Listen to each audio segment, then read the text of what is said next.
Hi, this is Tanmay. I'm a research scholar from Indian Institute of Technology Bhilai.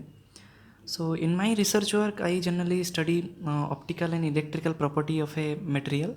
So for this, I had started learning and working with quantum espresso like from January 2019. So for our work, we study like self-consistent total energy, molecular dynamics, structural optimization, band structure, density of states. We also study the optical and vibrational spectra of our system using quantum espresso. So in this series of the tutorials, I will try to cover the things that I have learned so far as well as the thing that I will learn in the upcoming time. So here in this series, I will share quantum espresso basics.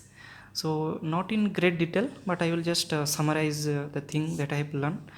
Then I will also share the different useful resources that I have come across during this time.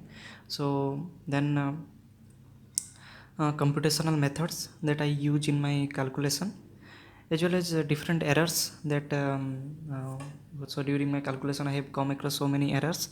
So I will also discuss about them. So how I overcome this error and what are the things that you can do to get rid of this type of error. So I hope this is going to be helpful for people who are just beginner, as well as when I make some advanced tutorial may also be helpful for advanced user also. So thank you.